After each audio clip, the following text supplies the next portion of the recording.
Hello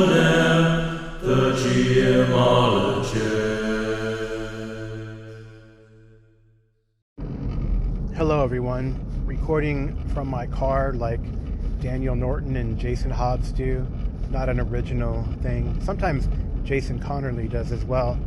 But yeah, it's been some time. I mean, I've been putting out these podcasts maybe every other day, and I was out of town, so I thought I would have the time to do it, but I didn't. But here I am, and in the meantime, I've gotten quite a few call-ins. I got call-ins from Jason Connerly, from Joe Richter, who talks about and answers the question of romance. Jason addresses that, and we have our ongoing discussion about Dune and Dune Legacy type of game. And then I got a special call from Raven God Games. Joe Salvatore calls in. He was able to play in one of my games this past week. So I'm also going to do some recaps as best as I can remember. I've run 3 games this week. So I ran a game of...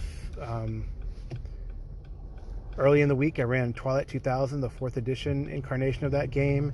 And then I ran a game Pathfinder 2, running through Abomination vaults. And then this morning, this is Saturday, I ran a DCC RPG, a continuing DCC fantasy RPG that I'm doing using material from Echoes of Fomalhaut and other DCC products. And it's a quote-unquote vanilla fantasy, if you can call DCC vanilla fantasy, but it runs very well, and we're all having a great time with it. So, it'll probably be a longer episode. There's already 7 minutes worth of call-ins, so 7+ minutes worth of call-ins. So, I gotta listen to those and answer those and comment as I do, and then do some recaps and make some comments and commentary. Now for the recaps, I will let you know that both Jason Connerly of Nerds RPG Variety Cast and BJ Boyd of the Arcane Alienist have given recaps of some of these games, notably the Twilight 2000 and the Pathfinder game.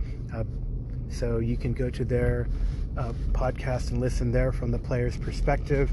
I'll try to be a little more like bird's eye behind the screen type of view, even though I really don't use the screen, right?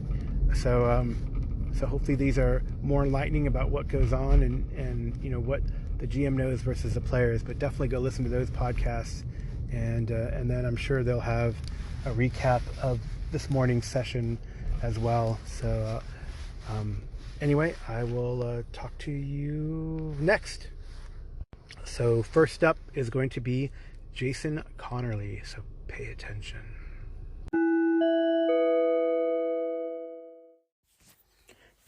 Hacking Pendragon to play different genre is an interesting thought. I know I've read about people doing it with Battletech before, and then using actual Battletech rules for the big battles, which I think would be pretty neat. But doing a space opera kind of thing, whether it be Dune or something else, but doing that multi-generational, couple century long game would be kind of interesting and definitely, appealing for people like political games. So, yeah, I think there's a lot to be done there, and Pendragon's a great base to do that off of.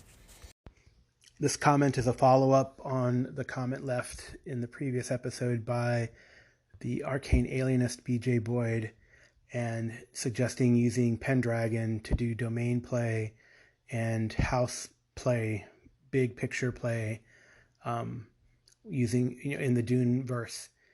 But I contend that using the Modiphius 2d20 would work too. And looking through the book, they do give you the different eras of play, though the default and what they're going to support is going to be what's going on just prior to and during the Dune books. So I don't know if they're going to do a peripheral campaign of what happens on Arrakis during that time or not, but we'll see. That might be kind of cool. But we were talking this morning after our DCC game with Arlen Walker of Live from Pellam's Wasteland, and suggested other games that we could use for that. And there's 2 that I think were kind of cool. Apart from what John Allen Large And Jason suggested on his podcast previously, which was the Powered by the Apocalypse Legacy Among the Life Among the Ruins. Life Among the Ruins. So Arlen suggested Fate because it has aspects, and you can say, well-trained soldiers, for example, as a house aspect, and you can make it big or small, like do that architects and assassins kind of concept again. And that could be pretty cool. And I know they've done like generational things because of the time lag and time frames involved for in a Fate game for it'll come to me for Mindjammer, which seemed pretty neat. So it definitely is possible in a Fate game. And the game that I suggested is Rain. The second edition is supposed to come out here now. And again, that has the big picture play and then small primary actor play as well, which I think would be kind of cool. And that game might be suitable for that. Arlen also suggested, hey, why not put it prior to the events of Dune itself, like what's going on in the years and the build-up. And then the idea would be, for me, if I ran a campaign, to run another house other than Atreides or Harkonnen or Carino. And maybe it could even be a nascent house or a house minor or house major, and then they get caught up in what's going on. And then you could or could not get to the events in Dune, right? So, but would you necessarily need the Dune RPG to do that? You could do that in any science fiction game from Stars Without Number. There was also, I think, the Fate game that he suggested was, I think, Baroque Epic, which I think is inspired by Dune and the intrigue, courtly intrigue in that type of game, or in a game of the very, very far future where that kind of intrigue would exist. So it was a good discussion, and I don't know, we'll see what the future what lies in the future for a game set in or inspired by Dune. Now, the caveat, of course, if you did set it in the Dune verse, you'd have to use the Apocrypha. So the works not done by Frank Herbert, but by his son. For example, House Atreides, House Harkonnen, House Carino, Butlerian Jihad, Paul of Dune, all sorts of stuff that had been done. And you could even do it much, much earlier. I think Revelation Space is another game where you could do a generational sci-fi game. That verse created by Alistair Reynolds, where there's, he really tries to keep true to the science as opposed to the fiction and science. So there's no warp drive, but you can achieve close to light speeds. It just takes a time to ply about the known space that the humans have colonized. And I like that one also because it's definitely less science fantasy, a space opera, because there are no aliens you can trade with. The only aliens that you find around are either malevolent or their civilization is in ruins and has come before but long since passed, which I think is a neat game space to play in. Because even like Traveler to me is space opera because you got talking anthropomorphic aliens. So your mileage may vary on that definition, but I have to revisit the Revelation Space and maybe have to dust off some Stars Without Number and see what I can get together with that. But maybe as Arlen suggested, that Baroque space game, it might be kind of neat to do because there's definitely some age in Revelation Space, centuries, if not millennia, that man has been colonizing out into space. And there is definitely some decadence that is described in some of the books. I definitely recommend Revelation Space books by Alistair Reynolds. And if you don't want to get into the trilogy, he does have one book. I will get it to you. Chasm City is the name of the book, where it's just like an adventure on one world. And it's pretty cool and very evocative. I like the way he writes and how he develops his world. And he has a lot of if you don't want to get into, like I said, the Revelation Space trilogy, he also has a lot of short story collections that take place in his verse. So pretty neat concepts, actually, some of them. And it made me think generationally, because there are some characters that just because of the time dilation that can be involved, you can have people who live hundreds of years because part of the time in between the stars is spent in like a cryogenic sleep. And there's also like digital recreations and things like that. So it's pretty cool. It's a cool verse. Read Chasm City if you just want to get a taste of it. Look for the Revelation Space trilogy if you want to see, look at Reynolds' opus, right? So anyway, yeah, thanks for the question. And I guess that's gave me some good insight and feedback, Jason. Good comments. I think the key to question to ask about characters flirting and those kind of things, you're comfortable, you and Amy are comfortable doing it with each other, but are you comfortable watching other people do that or other people doing that? That's the real question. Because I know the question came up whether that would be appropriate in the Cyberpunk game, and you seem to be against it there, even though, so that's kind of the question is, if it's not okay for everybody to do it, then we shouldn't be there at all, right? Wow, I can't talk today. Hey, Jason. Yeah, just to clarify, I don't mind the flirting part. It seemed, and maybe I misinterpreted this, Daniel, if you listen to this, but it felt like it was going into the realm of describing his characters like table dances or lap dances, and I don't want that. That's goes too far for me. I have trauma from an old superhero champions game of the unicorn stripper and the player describing that kind of stuff to myself and other players, and it was quite uncomfortable. So that's where I want to keep it. I guess you really can't keep it clean, but not describe it in detail. Maybe just say, well, my character does X, but I don't know. Maybe that's not a distinction for you, but yeah, whatever. I think, maybe kind of push the limit until someone raises their hand. And I think I am okay with other people flirting with NPCs. If players flirting with each other at the table, I don't know, but because I don't think I've crossed that line. It's usually been NPC and player. But let's listen to the expert, Joe Richter. He notably in the Wheel and Woe podcast and actual play, he had a lot of fans because of the cutting edge romances and things like that they had. So let's hear what he has to say.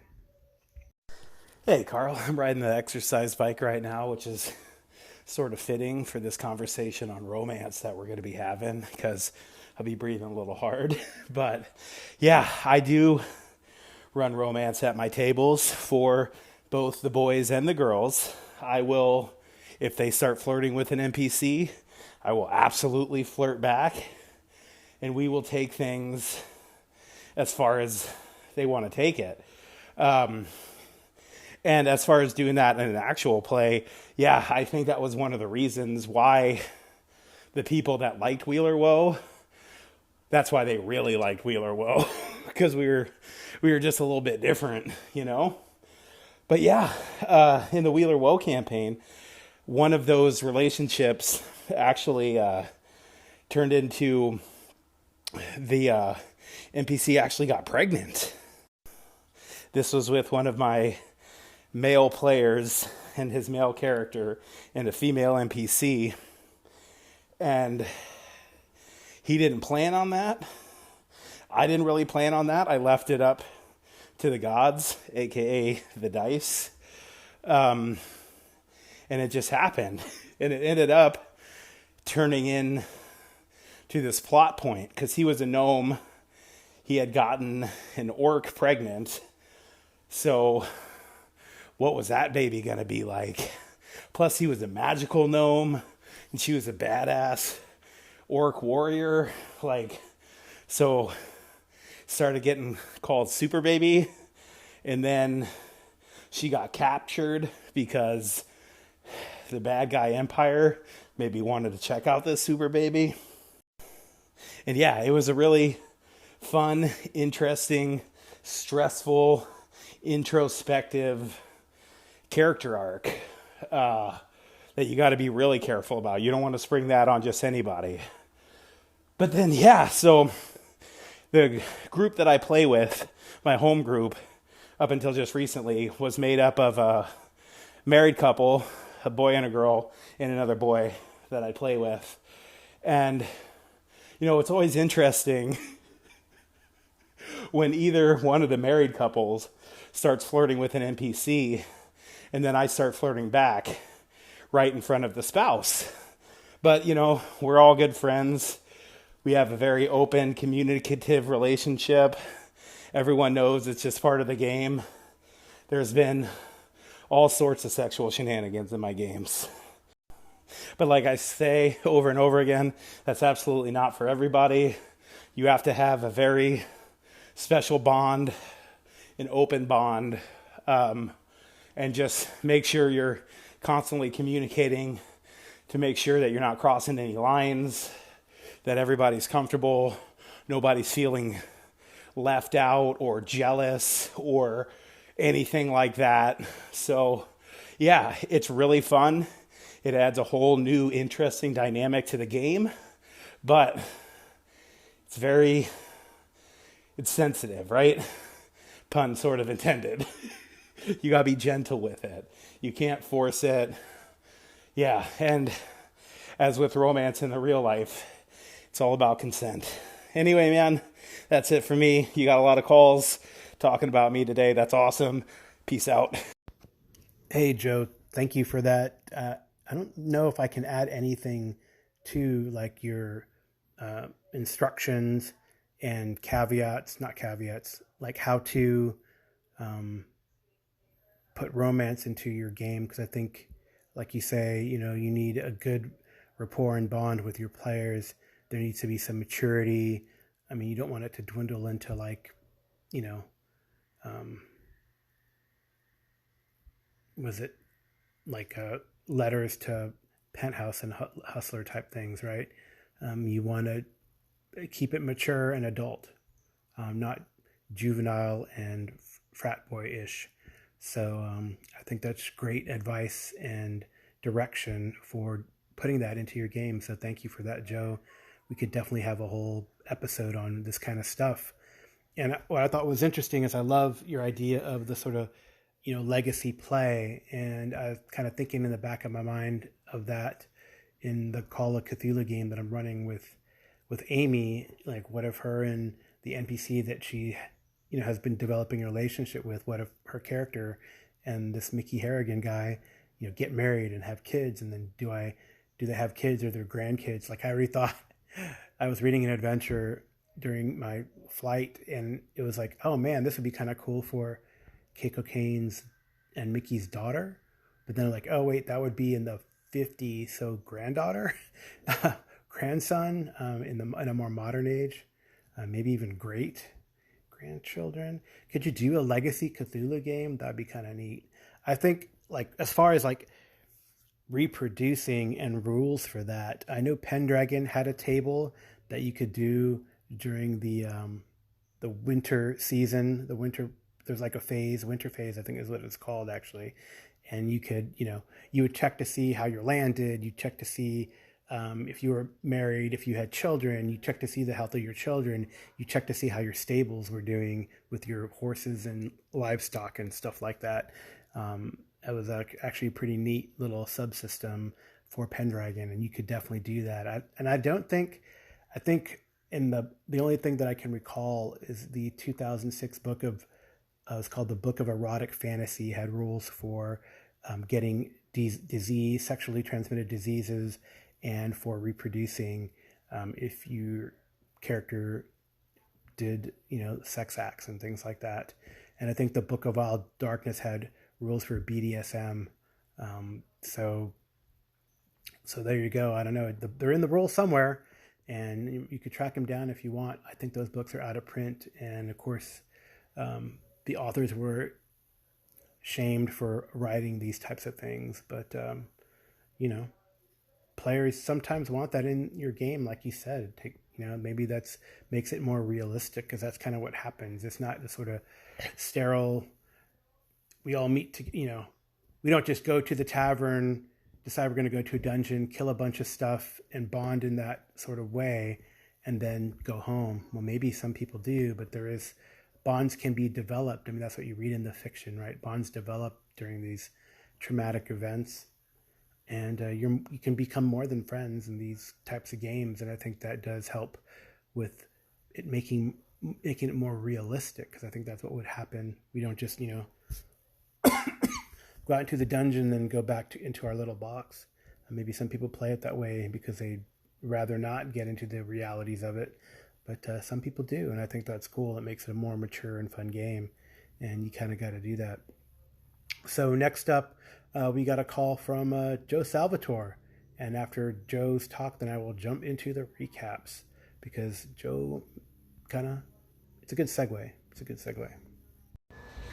Hey Carl, it's Joe. Just wanted to call in and say thanks for letting me join the Twilight 2000 game. Yeah, it's really interesting. I think it's a really interesting setting. I like the throwback, the sort of the 80s throwback, I guess. It's kind of hard jumping into like the middle of the game when there's a lot of established story already, but I'll kind of get by. But yeah, we had a great time, man. Like, no firefight needed. We did some good role playing, and I think we learned some things that we'll follow up on next session. Anyway, thanks again, man. Later. Hey, Joe Salvatore of Raven God Games. Thank you for that message. It's actually encouraging. I'm glad you stressed or said no firefight needed. I actually was concerned after this game that there was, there was definitely movement and progress, but there was no fighting. And there could have been fighting, but I believe that steps the players took to set up what they did prevented conflict from escalating and arising. So I thought it was really good planning and forethought by the players to get to where you got with minimal conflict. And we'll see how things go from there. So here's kind of what happened in brief, is that we pick up at the farmhouse where the players have counter-ambushed a group of marauders. They killed several after extracting information. They have one more who it turns out is a KGB informant for a marauder group called the Raiders of Warsaw, who are based sort of north and northeast of Krakow, but according to the intel and the information they extracted from these prisoners, they know that there is a force there hiding in Krakow itself, and they get some more information. They get a name of who the informant talks to get to the KGB, but neither Jonesy nor Amy's character Kasha know that name. So Joe Salvatore joined us in this game of Raven God Games. There's also a character named Sam, who is a U.S. expat living in Poland, having established himself in Poland, and that is played by Jason Connerly. My wife, Amy, plays Kasha, who is also a Polish partisan of indeterminate age and indeterminate allegiance, kind of, sort of. So Amy's character did explain to the group, because last time we left, they were unsure whether she too was enemy KGB. That's the assumption, since we're playing, there's a German agent in the group that the players may or may not know is actually a German agent, and a lot of Americans. And what I did also, and there's like, in this group, there's like 16 or 17 NPCs, because it's like a convoy consisting of 3 vehicles and a motorcycle scout vehicle as well, if they need it. And Joe joined us. He's taking over Tops, who was a Master Sergeant part of one of the SEAL teams assigned to the region to disrupt traffic up and down the rivers, and knows some intel, but not as much as maybe Jonesy, who is a German spook played by another friend of mine who plays in many of my games. He does not have a podcast, so, or maybe he might soon though. We'll see. And then Amy, of course, like Amy I described, and then Arlen Walker, live from Pellam's Wasteland, plays, but he was unable to attend, and he plays Ronson, the heavy machine gunner. So, he kind of stays with the APC on the 50 cal, and guards, the important stuff that the convoy has accumulated, like the Operation Reset papers, like Diaz, the driver and mechanic, and any other important assets that the convoy might have. So I didn't spring any of this on the players, but I did inform them that I developed the sort of, I think it is up to 11 NPCs that had not been named and were faceless, and I rolled sort of who they were, what they did in the military, etc. And I ended up rolling 2 officers, one of which has been helping them and not really revealing his officer nature.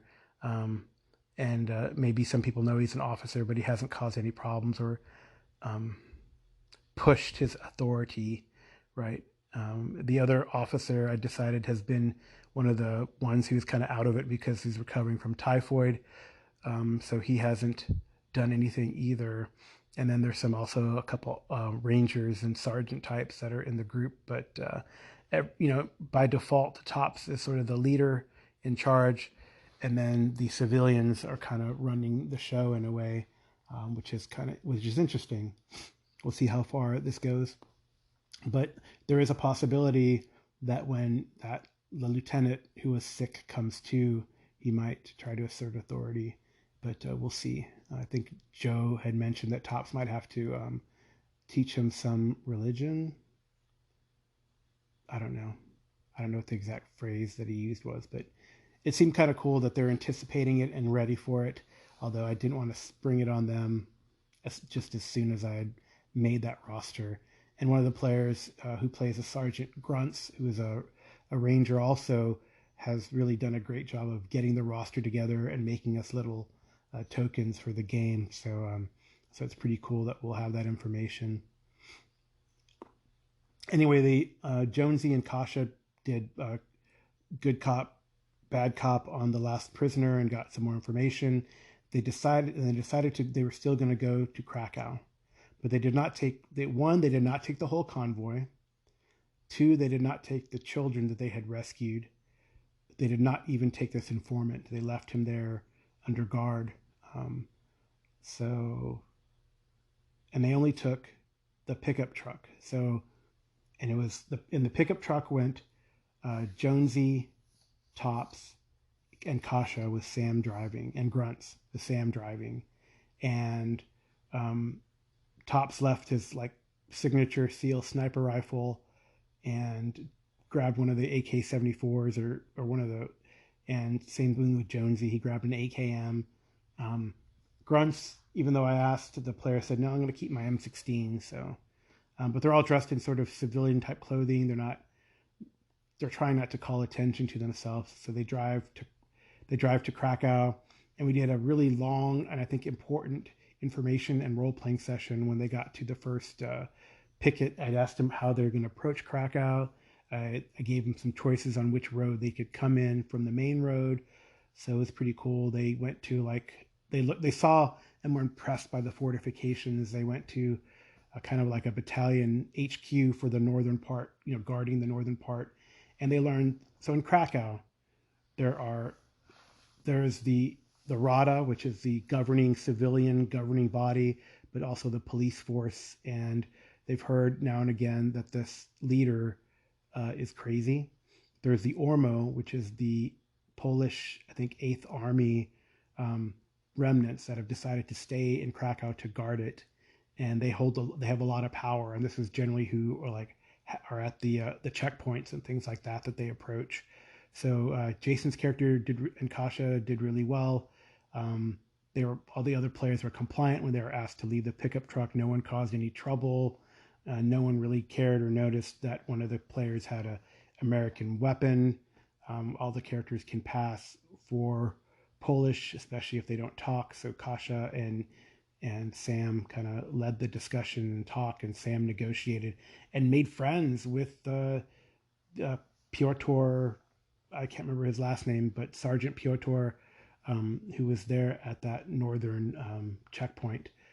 So they saw, the Ormo is pretty heavily, they have a lot of weapons. They saw a howitzer battery, they saw a mortar battery, but unmanned, right? So maybe they're stretched thin. There could be a possibility. So anyway, so they got their temporary papers. They only had to give them some, moose backstrap in exchange, which, no one has like fresh meat. That's so scarce. So it's a high commodity. And I don't know if they realize that, but they definitely use that to great effect. So they drive into town. They know that there's an inner town, like with the walled city, that used to be a park that Akasha and Sam remember pre-war Krakow, but now it's a wall, a barricade, a makeshift barricade with barbed wire, and then a boardwalk around the top. And they kind of got a lay of it. There's checkpoints everywhere. There's guards walking up and down the boardwalk. It's, it would be a hard target to assault, even with the, platoon-sized force that the group has. So I don't know if I've considered that. I'm not sure. But, they only have one vehicle. And, for sure with mortars and howitzers, that they probably have some armored vehicles somewhere in the city. So they, as they're going through the city, they get past the checkpoint. A bunch of street urchins and kids come around them. But they notice that they're probably there's some older kids who are watching them and directing them what to do. So I think Tops noticed that, and he kind of said, everyone be careful, hold close to your stuff. They might try to steal our stuff. And I thought this was good that they did not bring the KGB informant, because then that KGB informant could possibly have caused trouble in this location. So that's one way the players, I feel, avoided the fight. I don't know how he would have caused trouble. I'm not going to say how he could have caused trouble, but definitely he probably would have, in an attempt to escape or something like that, right? So, but they didn't take him. I think that was good forethought. They also left the Operation Reset papers guarded by Ronson and Diaz and other trusted NPCs. I think Rollins is the trusted one. They probably have the ones from the first ambush that they rescued, Barrett and Fuentes, and I think another EMT type. So like the first ambush, I also rolled randomly all these NPCs what their MOS was. So that seemed like the first ambush was probably like a more related medical convoy, and we just had probably a Humvee type of ambulance truck or something, and just got waylaid, their truck taken, and them left for dead. So that was pretty cool. And the other ones were prisoners of various types, mostly some motor pool, but there were some like mortarmen, some rangers, and then of course the two officers, a quartermaster, and can't remember if it was an infantry officer or maybe something else. So we'll see. Anyway, in Krakow, that's the only thing that really happened until they got to the inner city. And then they heard like music and a sort of a pseudo festival going on. There's an open air market, and they were told to go to the town hall where they would. Right, so the characters had like temporary passes that they got from the checkpoint, and they went to the town hall to get permanent passes. And again, they used some fresh meat from the moose to do that. It was Jonesy and Kasha went to negotiate the free week-long pass for them and their companions. It didn't seem super strict, though they noticed a lot of police presence and military Ormo presence in the festival. Then they had a place to go called the NA, one word, and then DZOKIE. That's the name of the bar.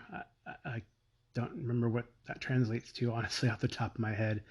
But so the other guys were left with a pickup truck, and then Jonesy and Kasha met up with them, and they headed into the bar, and that's kind of where we left it. We'll pick up what happens there. They were given some names, and they're looking to track down the Sergeant Cutler, who has caused them problems and was responsible for the Operation Reset ambush. So we'll see how that goes. It should be pretty cool. I think it was a lot of info dump this session, and I was trying to convey how organized Krakow was, though it wasn't like the magical city that had been reported on the radio or through rumor. It was still a dingy, dirty, broken down city, but there's some presence there that is not to be trifled with, and I hope I convey that. We'll see how the characters react. This is definitely a game you cannot go murder hobo if you want to have your character survive for any reasonable length of time. Firefights can be quick and deadly. So we'll see how things go. This is now kind of an intrigue type of thing. They have these papers. They want to get them to the right people. They're sure that other agencies will want to get their hands on them, and damn the consequences, and not even bother to take names of the people who are in their way. So we'll see how things go. Krakow. It's awesome that we're in Krakow. I can now on my Roll20 change the banner. I can change the name, the secondary name of the game. It was a breakout before, and now we're in the free city of Krakow. So cool stuff, and it's a really enjoyable game. I'm glad we have a lot of more regular players now. I think it's taken off, and we'll see how things go in Krakow.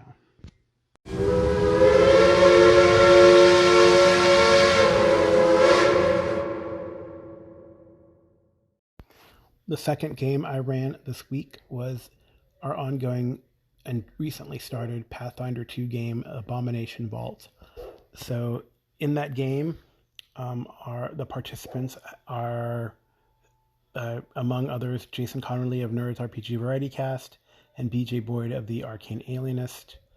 And there's two other players, and we had one other player before, and a fourth joined us, which was pretty awesome. So the party consists of Jason's character is a goblin fighter with an emphasis on dexterity, so he's like an archer type, very deadly with the short bow.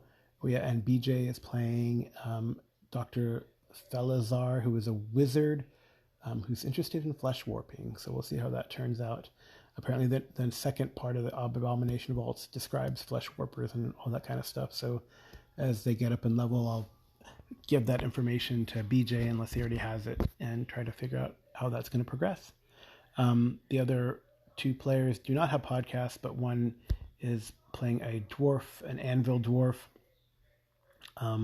named, I can't remember, but Jason remembered and I did not. But he is a paladin and also a weapons crafter. So, and then the fourth player that joined us is can play a vivacious gnome, and is playing a gnome oracle. So that's a healing class that is spontaneous divine caster, so which is kind of cool. So they hadn't met the gnome yet. When we last left the players, they had retreated from the ruins of Gauntlight and returned back to the nearby town of Otari. There they kind of sold their stuff, in air quotes, to various parties. Dr. Felazar met Rin. I don't remember the person's last name or the NPC's last name, but it is she is a tiefling elf. So and they have really cool pictures of her, and people like the pictures. So the published material has the pictures of her, and the players like the pictures. So you'll see, if you listen to Jason's recap, you'll understand and maybe understand why. So, or what was that a consequence, or does that matter? Anyway, so they sold their stuff, met back at the bar. Jason's character is still a bit injured. The paladin had healed themselves, and that's where they met the gnome oracle, who introduced himself. I think it's Felbar was his name, and healed Jason's character. So they bought him a drink, and they all hung out together. The doctor had said that Rin offered to give them a star reading later that night if they wanted to. So the players went back and got the star reading. We rolled pretty well. And as a consequence, the players get a bonus to their saving throw for the day. And Rin was very happy and impressed and let the players stay at her place overnight.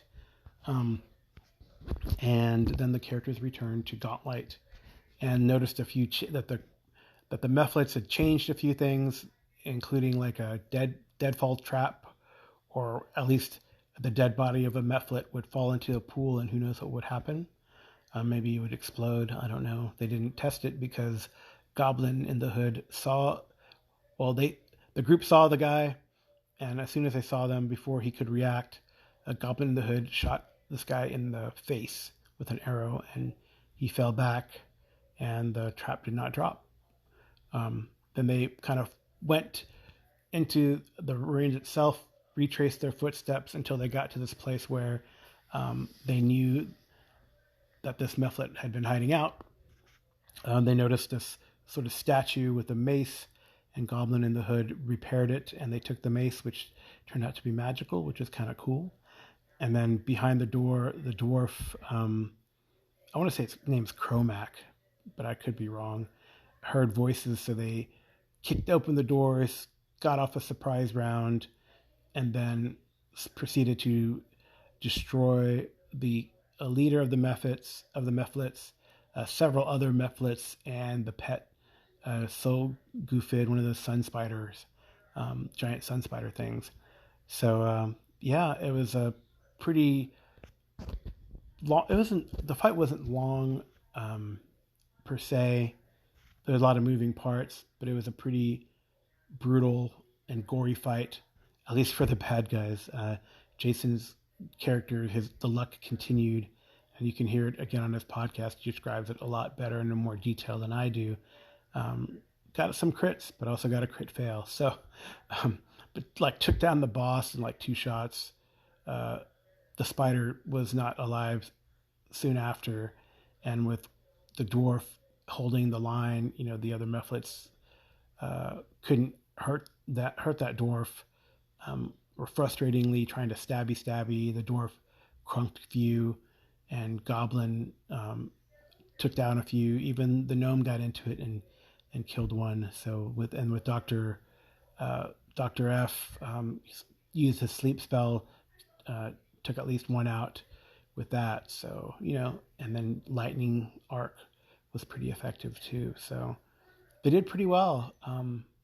They found out some interesting things. I thought that was kind of cool. And I think that's where we paused, and then we kind of look around and examine things.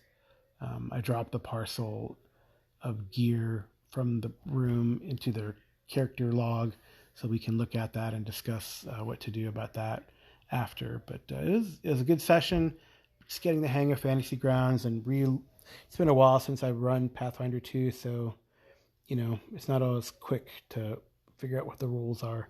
And even for one of my long-term players who's really good at that, it's been some time. So, I wouldn't say again it's slow, but it's just part of the learning, I would say, and it's always fun, right? It's great to see success in combat for the players and add new players into the group. So we'll continue in a couple weeks with Abomination Vaults.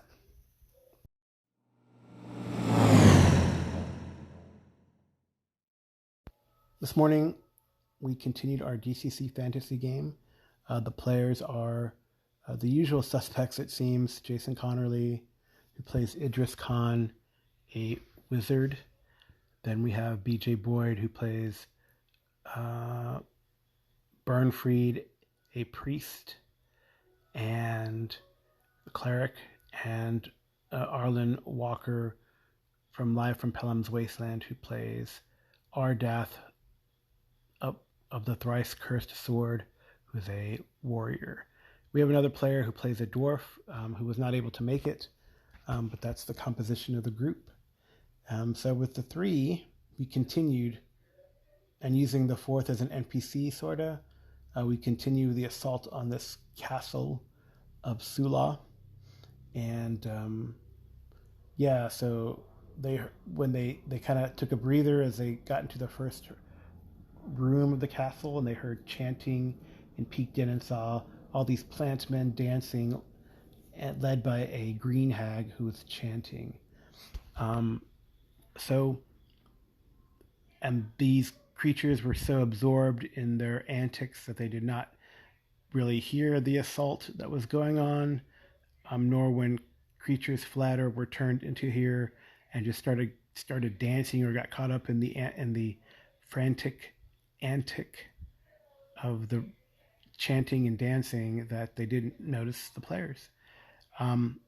So Idris Khan steps up and fires off a magic missile, or a series of magic missiles, and they manifest as flaming arrows. And I think he summoned 6 of them because his patron deity was very happy with him, according to the die roll. And they were all aimed at the green hag, and the green hag was riddled with these force flaming arrows and fell to the ground. He also he was able to cast it again and destroyed the closest plant man in front of him. The plant men were kind of stunned as the chant ended, and the assault began with Ardath racing in there and cutting down in a massive double sweep and arc of his two-handed sword, like 6 of them. It was pretty gory and ridiculous.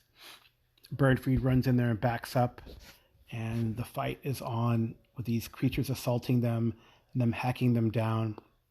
And it's going relatively well until this creature that was in a nearby room kind of heard what was going on, stuck its head in, and stood in front of Bernfried with this big side of beef, or this club with meat on it, and pointed at him and said something, but Bernfried didn't understand. It turned out to be this creature, if you can imagine, this tall, also green, lanky creature with sharp claws and pointy teeth, with long, scraggly hair. It's the description of a troll. So Ardath engaged, because of the destruction of the hag and Ardath's kind of sweep of the sword, the other creatures had broken morale-wise and tried to flee. Ardath pursued some and cut them down as they're trying to get through a locked door. Others ran in a different direction, and that's when that creature had stuck its head out, hearing the commotion. So then, after Ardath cut those creatures down in the corner, he ran to confront the troll, and it was a pretty tough fight. It was going back and forth. With Bernfried's help, Ardath was able to stay alive. There was an incident where Ardath accidentally, with the backswing of a sword, nearly cut down Otto. The creatures, seeing the troll come to the fight and doing pretty well, and the characters not dispatching it very quickly, kind of regrouped and joined the assault as well.